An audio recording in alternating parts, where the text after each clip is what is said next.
I want to start with a game, okay?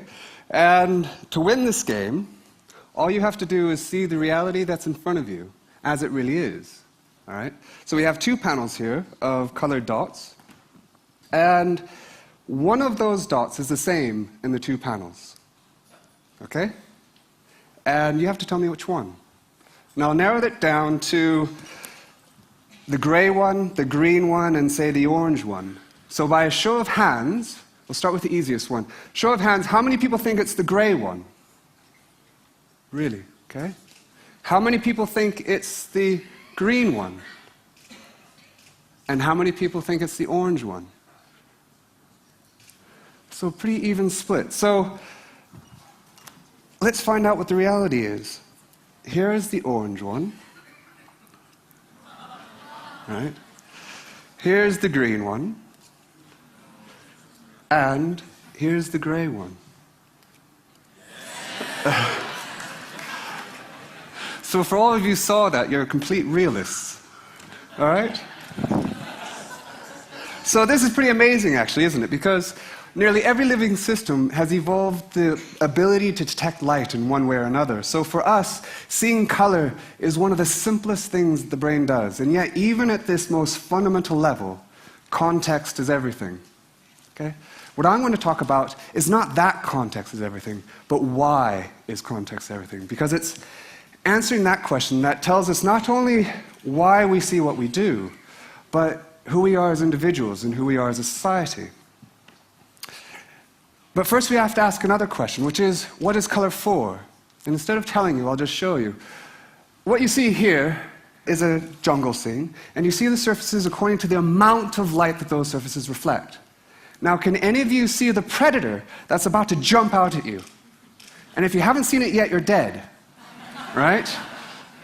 Can anyone see it? Anyone? No? Now let's see the surfaces according to the quality of light that they reflect. And now you see it. Right?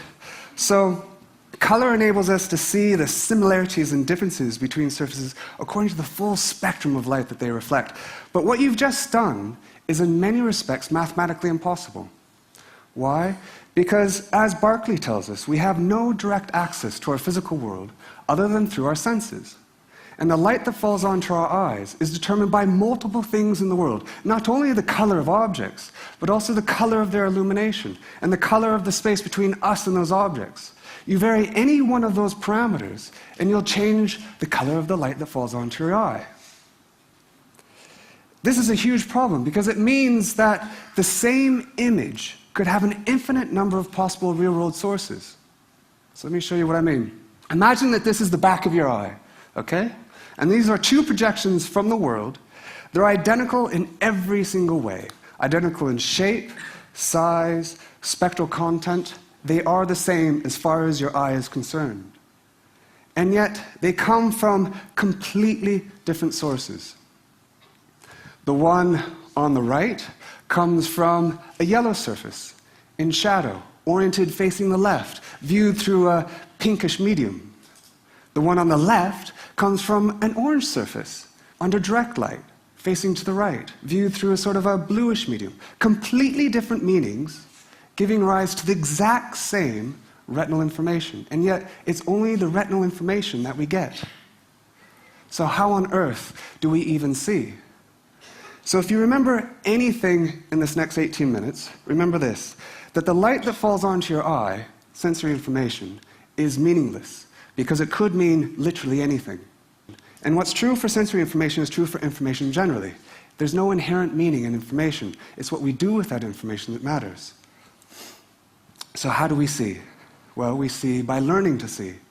So the brain evolved the mechanisms for finding patterns, finding relationships in information, and associating those relationships with a behavioral meaning, a significance, by interacting with the world. We're very aware of this in the form of more cognitive attributes, like language. So I'm going to give you some letter strings, and I want you to read them out for me, if you can.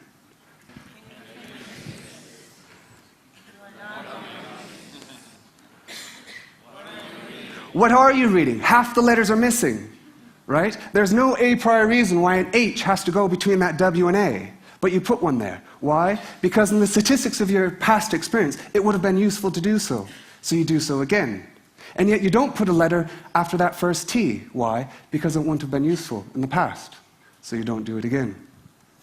So let me show you how quickly our brains can redefine normality, even at the simplest thing the brain does, which is color. So if I could have the lights down up here, I want you to first notice that those two desert scenes are physically the same. One is simply the flipping of the other. Okay? Now I want you to look at that dot between the green and the red. Okay?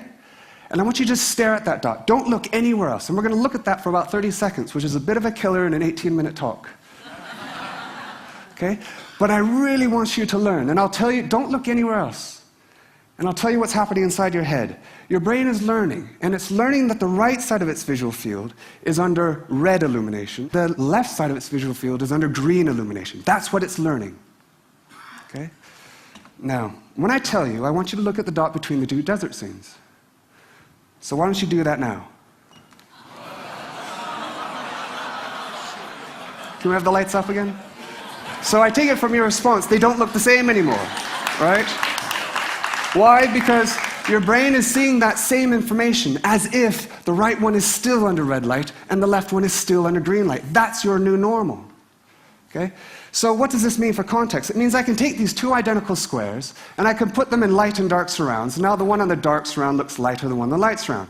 What's significant is not simply the light and dark surrounds that matter. It's what those light and dark surrounds meant for your behavior in the past. So I'll show you what I mean.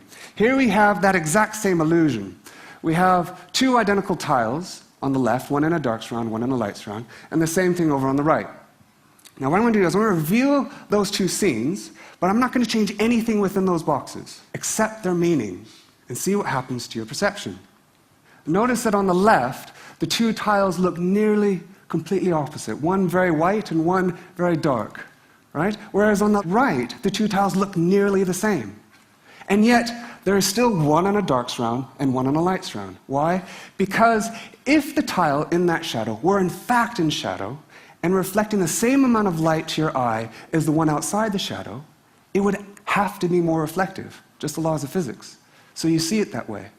Whereas on the right, the information is consistent with those two tiles being under the same light. If they're under the same light, reflecting the same amount of light to your eye, then they must be equally reflective. So you see it that way. Which means we can bring all this information together to create some incredibly strong illusions. This is one I made a few years ago. And you'll notice you see a dark brown tile at the top and a bright orange tile at the side.